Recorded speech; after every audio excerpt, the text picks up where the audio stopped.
My cheating ex-wife slept with my sister's boyfriend after she took her side over me. Now she's begging for help, but what I said left her speechless. I'm 36 years old, working as a construction site manager in the Midwest. Nothing fancy. I'm just a regular guy who started from absolute scratch right after high school. While all my friends were heading off to college, I started as a basic laborer on construction sites, earning minimum wage, breaking my back, carrying materials, and learning everything I could about the trade. My dad, who's going to be a major player later in this story, actually gave me a hard time about it, saying I was wasting my potential by not going to college like my perfect little sister. But you know what? I didn't care. I knew what I wanted to do, and I was good at it. 15 years of busting my ass, learning every aspect of construction from the ground up, dealing with entitled architects who've never set foot on a real construction site, handling impossible deadlines, and managing crews of guys who'd been in the business longer than I'd been alive. It wasn't easy. But I worked my way up to site manager, and let me tell you, the satisfaction of building something real, something that'll last, that's worth more than any fancy degree. Now, about my ex, Sarah, 34 years old. Man, typing that name still makes my blood boil, but I'm getting ahead of myself. I met her through my sister Jessica, also 34 years old, back in 2016. See, Jessica was the academic one in our family. Full ride to some fancy university, joined a sorority, the whole 9 yards. Sarah was her sorority sister, and they were thick as thieves. That should have been my first red flag, honestly. Sarah was different from the women I usually dated, super educated, came from money, worked in marketing, or as I like to call it now, professional bullshitting. When we first started dating, she'd make these little comments about my job that I stupidly ignored. Stuff like, "Oh, it's so interesting how you've made something of yourself without college," or, "It must be so refreshing to do something so hands-on." Looking back, she was always looking down on my career, but I was too blinded by what I thought was love to see it. The funny thing is, my income from that lowly construction job was what bought our house, a beautiful 3-bedroom ranch-style home in a nice neighborhood. Sarah's marketing salary wouldn't have qualified her for a cardboard box under a bridge, but somehow, I was the one who needed to better myself. The irony isn't lost on me now. My parents, oh boy, they never let me forget the difference between me and Jessica. Every family dinner was a highlight reel of Jessica's achievements. Jessica's design won an award, Jessica's starting her own business, Jessica's client list is growing. Meanwhile, I just managed a $2 million project ahead of schedule and under budget, but that wasn't intellectual enough to matter. Those first 4 years with Sarah were good, or at least I thought they were. We dated, moved in together, started planning our future. I was actually proud of how well we complemented each other, me with my practical skills and steady income, her with her corporate connections and social skills. We got married in 2020, right in the middle of COVID.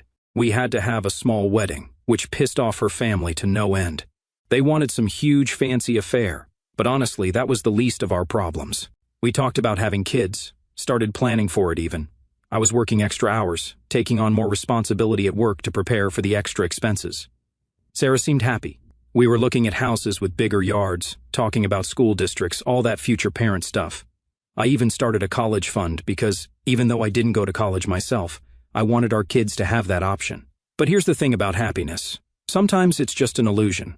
Sometimes you're building your whole life around someone, thinking you're both working toward the same goals, when really, they're living a completely different life behind your back. And sometimes the people you trust most, your family, your own flesh and blood, are the ones who help keep that illusion going. Everything seemed perfect on the surface. We'd been married for 2 years, had this beautiful house, and I was actually thinking about surprising Sarah with this cute little nursery design I'd sketched out. Yeah, construction guys can be creative too. Man, I feel like such an idiot now, thinking about all the time and energy I wasted planning a future with someone who was already checking out. It was a Tuesday when everything went to hell. I remember because I just landed this huge contract at work. We're talking a $5 million project that would have set us up for years. I came home early thinking maybe Sarah and I could celebrate. I found her sitting at our kitchen island, a one I'd installed myself by the way, with this weird look on her face. You know that feeling when you walk into a room and instantly know something's wrong, like the air gets thick and heavy? Yeah, it was like that. She was wearing this blue dress I'd bought her for her birthday, hands wrapped around a coffee mug like it was a life preserver or something. She didn't even look up when I walked in. "We need to talk," she said. 4 words that never mean anything good in the history of relationships. Then came the confession. Turns out my dear wife had been sleeping with Brad from her marketing team for the past 2 months. But oh no, she wasn't telling me this because she felt guilty. She was telling me because she wanted to be honest and work on our marriage. Direct quote, I think this could make us stronger if we work through it together. Like, what the actual hell? Who cheats on their spouse and then tries to spin it as some kind of couples therapy opportunity?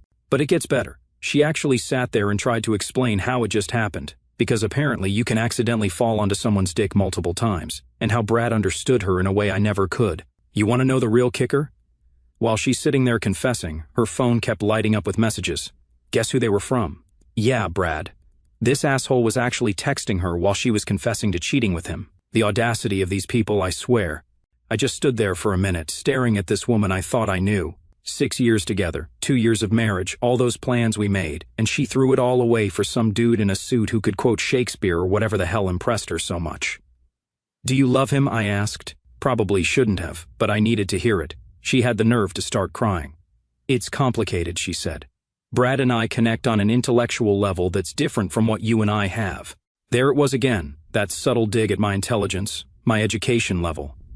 Even while confessing to cheating, she couldn't help but remind me that I wasn't good enough for her precious intellectual standards.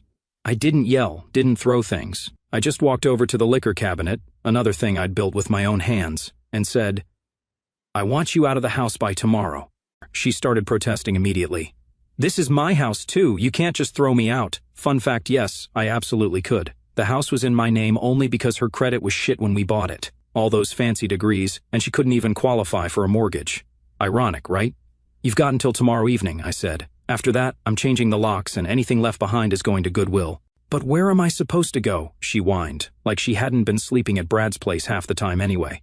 Not my problem. Maybe Brad has room for you. You two seem to connect so well intellectually. I'm sure you can figure it out. She started crying harder then, saying she'd made a mistake, that she'd end things with Brad, that we could go to counseling. But you know what? The moment she mentioned that intellectual connection with him, something in me just died. All those little comments over the years about my job, my education, my simple way of looking at things, it all clicked into place. I spent the next hour packing up her essential stuff into garbage bags while she followed me around, crying and trying to explain. I put everything by the front door, told her she could come back with a police escort to get the rest of her things later. You're being cruel, she said. This isn't like you. You're right, I replied. The old me would have probably forgiven you, would have blamed himself for not being intellectual enough for you. But that guy's gone. You killed him. I slept in the guest room that night, listening to her sob in our bedroom. The next morning she was gone. She left her key on the kitchen counter with a long letter about how sorry she was and how she hoped someday I could forgive her. I burned the letter in the backyard grill. The day after Sarah moved out, I decided to tell my family what happened. I figured I should do it in person, be mature about it and all that. Plus, I really needed my family's support. I called my parents and sister, asked if we could all meet for dinner. They agreed, probably thinking I was going to announce a pregnancy or something. We met at this local steakhouse, the kind of place with peanut shells on the floor where you can hear yourself think. I remember ordering a soda, trying to figure out how to drop this bomb, when Jessica just says, "Is this about you and Sarah getting divorced?" Because she already told me everything. I nearly choked on my drink. The way she said it was so casual, like she was commenting on the weather. My parents looked confused, clearly they hadn't been filled in yet. But Jessica? She already knew, and not just about the divorce. What exactly did she tell you? I asked, trying to keep my voice steady. Jessica took a sip of her wine, she always ordered the expensive stuff, even though she made less than me, and said, about her and Brad, about how they connected, about how she's been struggling with your differences. That's when it hit me. The way she said differences, all delicate, like she was handling fine china, it was the exact same tone Sarah had used, and suddenly, all these little things started clicking into place. How long have you known? I asked. The waitress came by, but I waved her off. I didn't think I could stomach food at that point. A few weeks, Jessica admitted, still acting like this was totally normal. Sarah's been confiding in me. She's really going through a lot right now. I looked at my sister, my own flesh and blood, and it was like I was seeing a stranger a few weeks. So you knew she was cheating on me, and you didn't think to, "Oh, I don't know, tell your brother?" That's when she went into full therapist mode. You know the type, speaking all soft and reasonable, like they're explaining something to a child. It wasn't my place to get involved. Sarah needed someone to talk to, someone who could understand the complexity of the situation. The complexity? I could feel my voice rising. What's complex about screwing your coworker behind your husband's back? My parents finally caught up to what was happening. Mom started crying, she always does that when shit gets real, and Dad just sat there, looking disappointed, though I couldn't tell if he was disappointed in Sarah, Jessica, or me. But Jessica wasn't done. Oh no. She leaned forward, placed her hand on mine like she was about to dispense some great wisdom, and said, "Look, I know this is hard for you to hear, but relationships aren't always black and white. Sarah's been feeling intellectually isolated. You have to admit, you two operate on different wavelengths." I pulled my hand away like her touch burned. "Different wavelengths? Are you kidding me? She cheated on me?" "Yes, and that was wrong," Jessica said in that same condescending tone, "but maybe if you'd been more attuned to her needs, more willing to engage with her on an intellectual level." I cut her off. "On an intellectual level? You mean like Brad, the guy she's been screwing behind my back?" "Don't be crude," Jessica said, wrinkling her nose. "This is exactly what I'm talking about. You're reducing a complex emotional situation to something base." That's when I lost it. Not violently, I don't do that, but I stood up, knocking my chair back. "Let me make this really simple for you, since apparently I'm too stupid to understand complexity. My wife cheated on me. My sister knew about it and helped her hide it. Those are the facts." "I didn't help her hide it," Jessica protested. "I was trying to help her work through her feelings. She wanted to tell you herself to try to save your marriage." I laughed, actually laughed out loud in the middle of the restaurant. "Save our marriage by screwing another guy?" "Yeah, that makes perfect sense. If you'd just listen," Jessica started, but I cut her off again. "No, you listen. You're my sister." "My sister. When you found out Sarah was cheating, your first call should have been to me, not playing therapist to her, not giving her relationship advice, not helping her justify her mistakes. Your brother, the person who used to put Band-Aids on your knees when you fell off your bike, the person who beat up Tommy Wilson in 8th grade for calling you names. Remember that?" Jessica had the decency to look uncomfortable. "That was different. We were kids then." "Yeah, we were," I said, "and apparently you've forgotten what loyalty means since then." I pulled out my wallet, threw some cash on the table. "So here's how this is going to go. You can either cut Sarah out of your life completely, no contact, no friendship, nothing. Or you can forget you have a brother. Your choice." "That's not fair," Jessica said, tearing up. "You can't make me choose between my best friend and my brother." "Best friend?" I laughed again. "She's my wife, the woman who promised to be faithful to me, the woman who's been screwing another man while you helped her justify it. And you're calling her your best friend?" "You're displaying toxic masculinity right now," Jessica said, straight-faced. I kid you not, those were her exact words. This kind of black and white thinking, this aggressive response, toxic masculinity. Really? That's what you're going with? I looked at my parents, who were just sitting there, letting this happen. "You guys have anything to add?"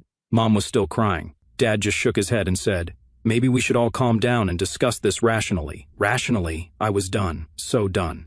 "Okay, here's rational for you, Jessica. You have a choice to make, Sarah or me. Let me know what you decide." I walked out, left them sitting there in that steakhouse with their fancy wine and their complex emotional situation. Drove home to my empty house and started packing up every photo I had of Jessica and me growing up. The next day she texted me, "I love you, but I can't let you dictate who I can be friends with. Sarah needs support right now, and I won't abandon her just because you're unable to process this situation maturely." And that was that. My sister chose my cheating ex-wife over me. But wait, it gets even better. A couple of weeks later, I found out Jessica was the maid of honor at Sarah and Brad's wedding, the wedding they had 2 weeks after our divorce was final. Let me explain what happened next.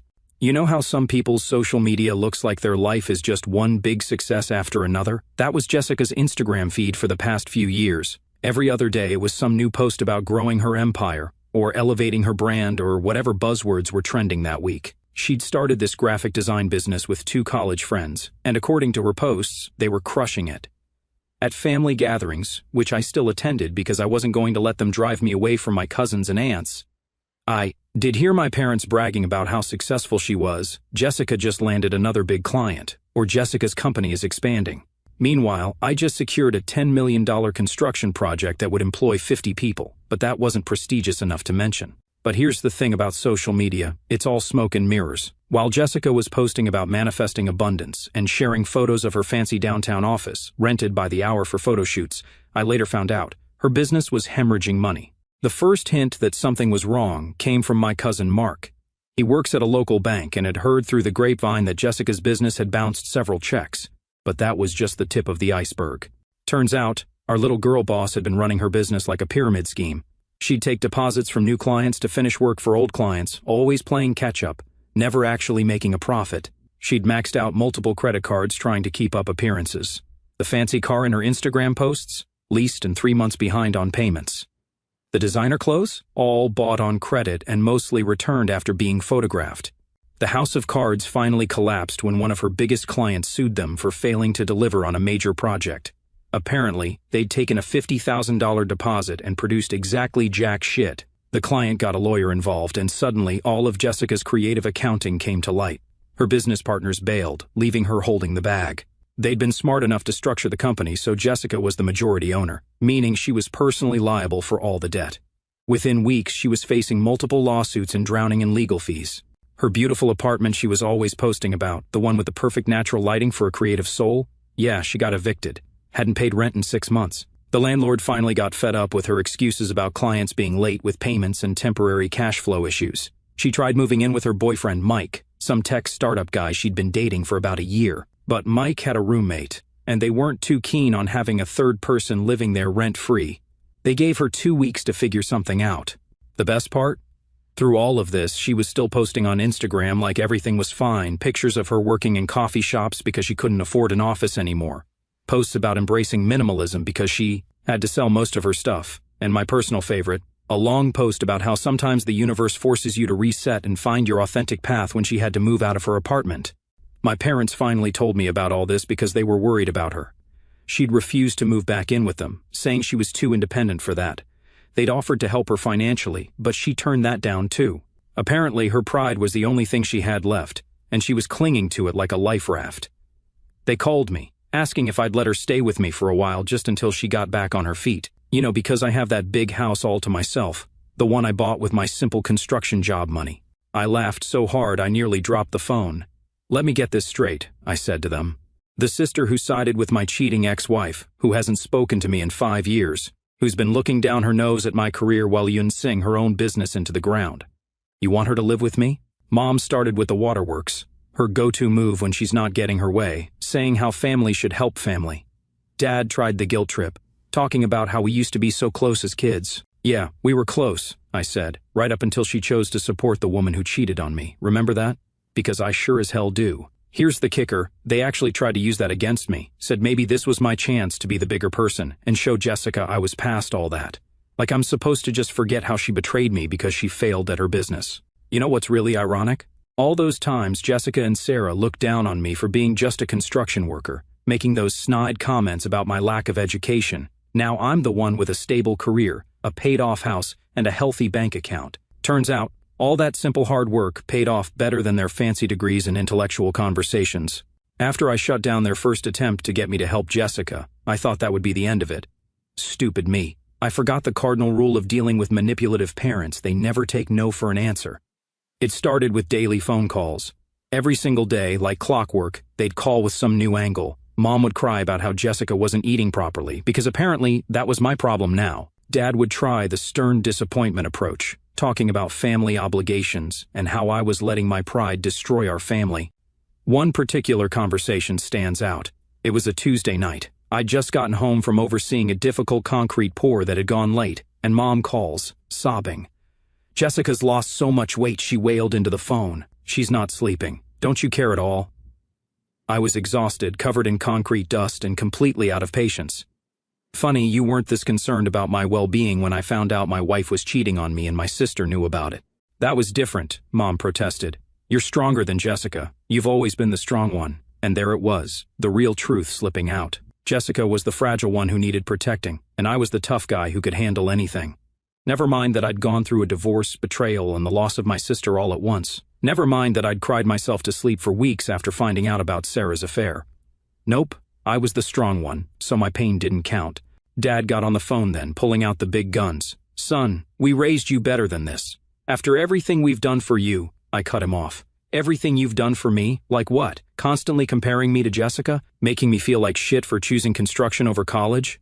Please, enlighten me about all these wonderful things you've done. We put a roof over your head, he shouted. Fed you, clothed you, supported you. That's called the bare minimum of parenting, I shot back. You don't get a medal for doing what you're legally required to do as parents. The calls kept escalating. They started involving other family members, telling everyone how I was letting Jessica suffer because of an old grudge. Some of my aunts and uncles actually called me to talk sense into me. I had to explain the whole story to them, How Jessica had helped Sarah hide her affair, how she'd chosen Sarah over me, how she'd been the maid of honor at Sarah's wedding to Brad 2 weeks after my divorce. Funny how my parents had left those details out of their version of events. But the real crazy started when the calls and flying monkeys didn't work. One day I came home from work to find them parked in my driveway. They'd driven 2 hours to ambush me at my house. Mom was crying. Shocking, I know. And Dad was doing his best authoritarian father impression. They refused to leave until I listened to reason. Jessica's living with us now, Mom said, like this was somehow news that would change my mind. We're retired. We can't afford to support her indefinitely. Sounds like a Jessica problem, I replied, not even getting out of my truck. We need your help, Dad said. Financially. You wouldn't even have to see her or talk to her. Just help us cover the expenses until she gets back on her feet. I started laughing. I couldn't help it. Let me get this straight. You want me to give you money to support the sister who betrayed me? The one who makes 6 figures according to her Instagram? The one who's been looking down on my simple job for years? She made a mistake, Mom wailed. She's sorry. Is she? I asked. Because she hasn't called to tell me that, hasn't texted, hasn't shown a single sign of remorse. But now that she needs money, suddenly I'm supposed to forget everything and play the good brother? They kept pushing, standing in my driveway, refusing to leave. Dad started talking about how they'd failed as parents because I turned out so heartless. Mom went full guilt trip, saying she'd never forgive herself for raising such a selfish son. That's when I'd had enough. I pulled out my phone and called the cops, right there in front of them. Hi, yes, I have 2 people refusing to leave my property. Yes, they're my parents, but they're trespassing. No, I've asked them to leave multiple times. You should have seen their faces. They thought I was bluffing, right up until they heard the police dispatcher on the other end of the line. You wouldn't dare, Dad said, his face turning red. Try me, I replied. Then to the dispatcher, yes, I'll hold. They finally left, but not before Mom delivered her parting shot. I hope you're happy with yourself. Your sister might end up homeless because of your pride. No, I called after them as they got in their car. She might end up homeless because of her own bad decisions. Just like she might end up friendless because she chose my cheating ex-wife over her own brother. So there I was, enjoying my drama-free life with my new girlfriend. When someone starts pounding on my door at 11 o'clock at night, I grab my baseball bat, because after all the harassment I'm not taking chances, and check my security camera. And who do I see standing there, mascara running down her face, looking like a complete mess? Jessica. I almost didn't open the door. 5 years of silence, and now she shows up in the middle of the night? But something about the way she was crying, this wasn't her usual manipulative tears. This was ugly crying, the kind where you're too broken to care how you look. I opened the door, keeping the bat visible. Hey, better safe than sorry. She took one look at me and just broke. You were right, she sobbed, about everything, about Sarah, about Mom and Dad, about all of it. You were right, and I was so wrong. Turns out, there was a lot Jessica didn't know. While she'd been staying with Sarah and working late, trying to save her failing business, Sarah had been getting closer to Mike. Yeah, Jessica's boyfriend. The same Mike who'd kicked her out because his roommate wasn't comfortable with her staying there.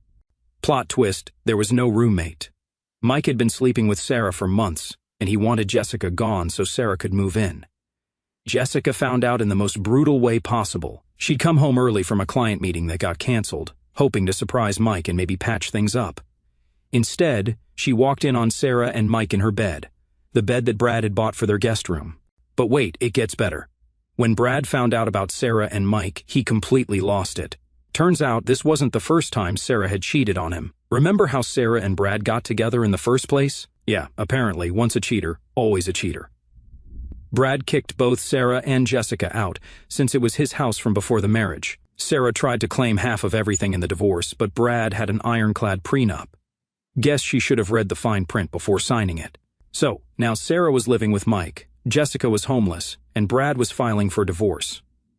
Karma really said, let me handle this real quick. Jessica started telling me everything, how Sarah had been manipulating her for years, feeding her lies about our marriage, making me sound like the bad guy, how our parents had enabled everything because they were so invested in the image of their intellectual daughter and her sophisticated friend.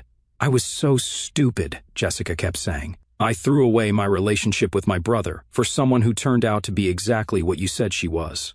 I didn't say anything for a while, just let her cry it out. Then I asked the one question I'd been wanting to ask for 5 years. Why did you choose her over me? Jessica wiped her eyes and said something that actually made me laugh, because I was an entitled, pretentious asshole who thought I was better than everyone else, including you. At least she's self-aware now. She told me how she'd been living a lie for years. The successful business, the perfect relationship, the sophisticated lifestyle. It was all smoke and mirrors. Meanwhile, I'd built a real life for myself. No pretense, no fakery, just honest work and actual success. I used to look down on your job, she admitted, but you've built something real. All I built was a house of cards. She asked if she could stay with me, not permanently, just until she could find a job and get back on her feet. She said she'd understand if I said no. I thought about it for a long time. 5 years is a lot of hurt to get over. But you know what? Seeing her there, completely broken, all her pretensions stripped away. It was like seeing my little sister again, the real one, not the fake, sophisticated version she'd been playing at. Ground rules, I said. First, you get a real job. No more of this girl boss bullshit. Second, you cut all contact with Sarah. Third, you go to therapy to deal with your superiority complex. And fourth, you help me renovate my basement. I've been putting it off for months. She actually laughed through her tears. You're letting me stay? You're my sister, I said. You fucked up. Massively, epically fucked up. But you're still my sister. It's been 2 weeks since then.